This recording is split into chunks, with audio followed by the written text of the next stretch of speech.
참 우리나라 국민들 문제 있다고 보고 있습니다. 만약에 일본이요, 독도는 원래 옛날부터 우리 거였다, 이런 무인도 돌섬 하나를 그렇게 말했다 하더라도 또 난리가 날 겁니다. 전 국민이 들고 일어나서 시끄러울 겁니다.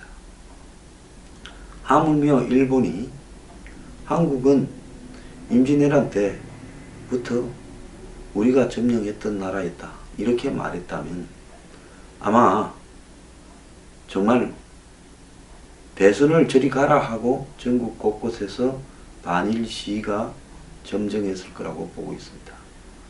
중국의 사드 경제 보복에 거기에 맞서는 제대로 된 시대 하나 없이 광화문 사거리에서 몇 시간 동안 사드 배치 철회하라고 한 중국의 물건 보내는 회사 사장, 한국 사장과 직원 3명이 있었습니다.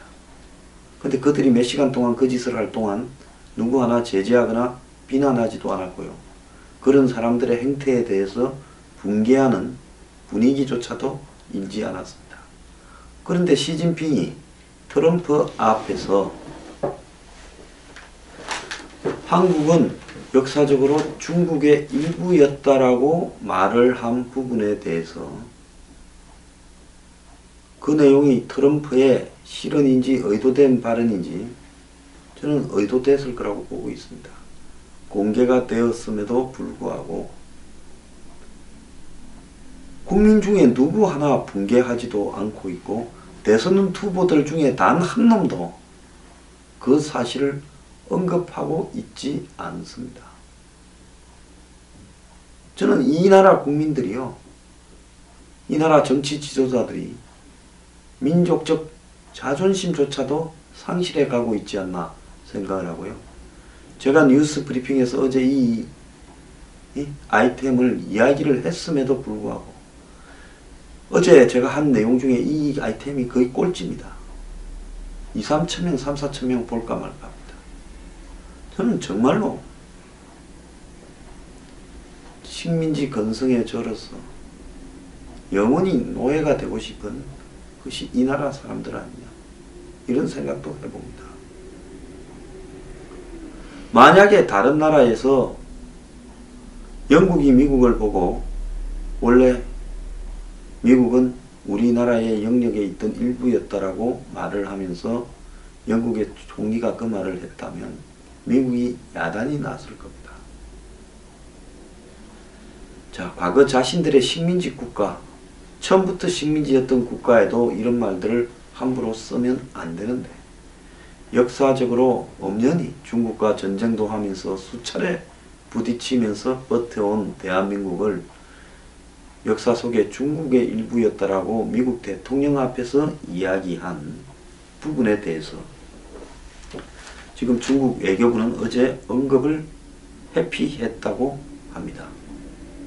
자, 기자들이 그 말의 진위를 물으니까 한국 국민이 걱정할 필요 없다. 아니, 중국이 시진핑이 그 말했다고 우리가 걱정을 합니까? 걱정이 아니라 분노를 하고 있지요. 걱정할 필요가 없다라니 뭔 말입니까? 우리가 말로 그래 하는 거니 너네들 왜 신경 쓰냐 이런 이야기입니까? 자, 사실관계 여부도 중국 외교부 대변인이 확인하지 않은 채 미중 정상이 플로리다 정상회담을 했을 때 한반도 문제에 대해서 충분히 깊이 의견을 교환했고 관련 사항은 제때 발표했다 이 말만 했습니다. 자, 그의 이런 답변은요, 미중 정상 간의 대화인데다가 트럼프가 직접 인터뷰를 통해서 말을 한 것인데 적극적인 해명보다는 답변을 회피하면서 빠져나가겠다라는 의도로밖에 볼 수 없습니다. 자, 한국 정부는 이런 시진핑의 발언에 대해서 일고의 가치도 없는 이야기라고 강하게 반발하면서 강하게 하는 겁니까? 일고의 가치가 없단 말이에요. 시진핑이 자진 해명하지 않으면 양국 관계에 심각한 위기를 맞을 것이다 라고 이야기하는 것이 강하게 이야기하는 거죠.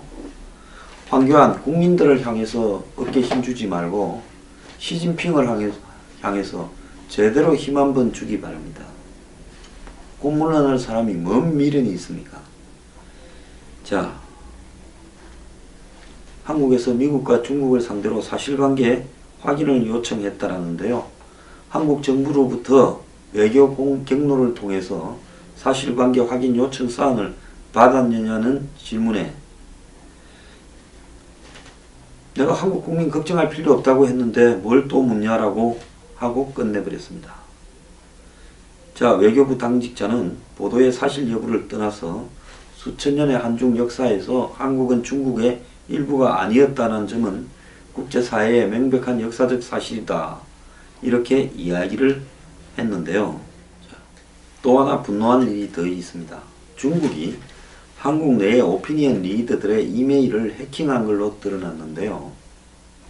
즉 중국과 사드 등에 관련되는 또 중국의 경제 보복 등에 관련되는 부분에 목소리를 높이는 사람의 이메일을 해킹했다는 이야기겠죠.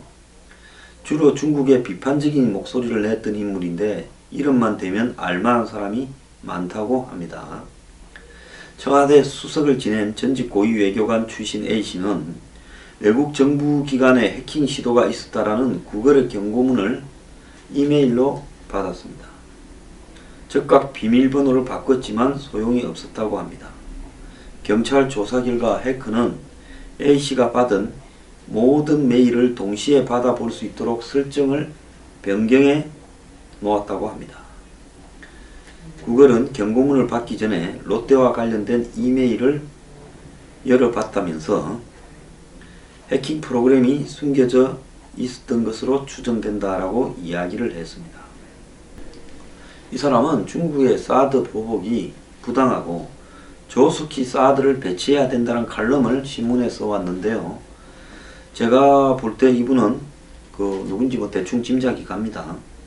그런데 이런 사람에 대해서 지금 중국이 해킹을 통해서 그 사람의 약점을 잡고 한마디로 뒷조사를 하려고 하는 걸로 보이고요. 또 다른 민간 연구소의 중국 전문가도 사드 보복을 비판하는 칼럼을 기고할 때마다 해킹용 악성 코드가 담긴 중국의 메일이 여러 통 왔다고 합니다. 자, 중국을 좀 비판하는 글을 쓴 적이 있는데 그 직후에 중국에서 나와 아무런 관계없는 경제나 기업 관련 이메일이 왔다 이렇게 말했는데요. 경찰 관계자는 피해자가 여럿 있다. 아직도 수사 중인 사안이다 이랬는데 경찰은 중국 정부나 정부의 사주를 받는 개인이 해킹했을 개연성이 높다고 보고 있습니다. 자, 중국 정부가 이런 짓거리를 하는 부분에 대해서 한국은 말을 해야 될 거 아닙니까? 자, 이 문제와 관련해서 정부는 지금 사실관계를 미중 등의 여러 경로로 확인하고 있다라고 이야기를 하고 있습니다. 자, 사실관계를 확인한 다음에 이 문제에 대해서 공식적인 입장을 황교안 대행이 이야기를 하길 바랍니다. 중국 외교부 대변인의 한국이 걱정할 필요가 없다 말은 미국과 중국 이 두 G2 대국이 한국의 남북 간의 골치 아픈 문제들을 이야기하는 과정에서 이런 말이 일부 나와서 흘러나갔다 하더라도 너네들을 우리가 당장 잡아먹지 않을 거니까 걱정하지 말고 있으라. 이런 이야기입니까? 우리는 지금 중국의 최고 수뇌부에 역사 인식 문제를 지적을 하는데 그들은 현장에서 현실에서 변할 게 없으니까 뭘 그런 걱정을 하고 있냐 이렇게 말을 하는 겁니까? 자, 한중 관계는 역사적으로 수천 년의 어떤 관계가 있는데요. 이 중국의 변방에 위치한 이 반도, 옛날에는 반도가 아니라 지금 우리 한국에 살고 있는 사람들의 뿌리가 어디입니까? 지금 중국 만주 지방 또 그 위에 몽골 지방으로부터 내려와서 남쪽으로 내려와서 점차 정착을 해서 반도 전역에 살게 되었겠죠. 중국과 우리는 때로는 전쟁을 하기도 하고 때로는 힘이 딸릴 때는 이 속국처럼 조공을 하기도 하고 했지만은 우리는 중국에서 독립된 별도의 말과 별도의 글과 별도의 이런 민족사를 가지고 솔직히 인종적으로 이제는 구분이 된 분명한 다른 역사적 발전 과정을 가져왔습니다. 그들이 자기들을 중심으로 놓고 전 세계를 바라보면서 무슨 동인이 남만 북적 그리고 서용 이렇게 부르는 것은 그들의 시각이고요. 자, 우리가 중국하고 조공하고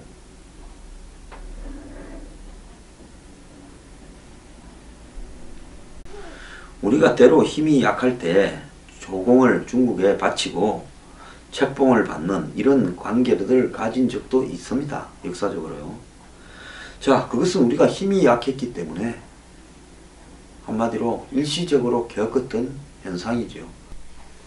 프랑스는 보불 전쟁에서 프로이센에 져가지고 지금부터 한 150년 전쯤입니까? 온갖 치욕을 다 겪었죠. 베르사유 궁전에서 독일 황제가 즉위식을 가지기도 했습니다. 마찬가지로 전 세계 어느 나라도 전쟁에 패하거나 힘이 딸릴 때 치욕적인 순간을 겪기도 했습니다. 자, 시진핑이 이야기한 중국의 일부였다라는 것은 조공과 책봉 관계에 의한 속국이 어느 정도 시점에 있었다라는 부분을 이야기하는 걸로 보이는데요. 자, 오늘 한 신문은 광개토 대왕도 후연의 왕 모용보에게 책봉을 받기도 했지만은 이후 후연이 신의를 깨고 침공을 하니까 보복전을 개시해서 407년에 후연을 멸망시켜 버리기도 했고, 장수왕은 이 중국의 동진, 남송, 북이 등의 여러 나라로부터 연이은 책봉을 받았지만은 실제로 고구려가 힘의 관계상으로 볼 때 동북아의 패자로서 우호적 관계를 유지하기 위한 형식적인 관계이기도 했습니다.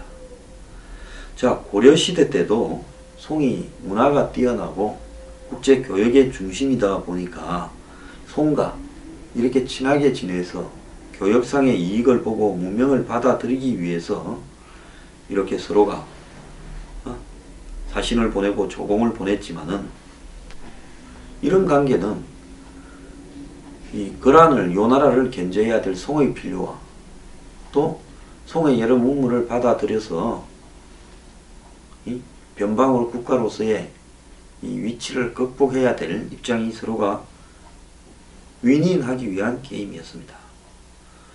자, 그래서 거란이 고려와 송의 관계를 끊기 위해서 한국에 이렇게 침공을 고려 때 했고요. 그 이후에 몽고가 또 고려를 덮쳤습니다. 그래서 조공을 바치고 형식상으로 속국처럼 됐지만은 이 고려라는 국호와 자치 정부를 유지를 했습니다. 그때 몽고는 전 세계를 휩쓸면서 당시 초토화시켜버리는 나라였고요. 중국이 분열되어 있을 때는 한국이 좀 편안을 했습니다. 조선이나 고려나 삼국시대가. 근데 중국이 거대한 한 나라로 이렇게 통일이 되어 있을 때는 꼭 침략을 하거나 우리가 곤욕을 치렀습니다.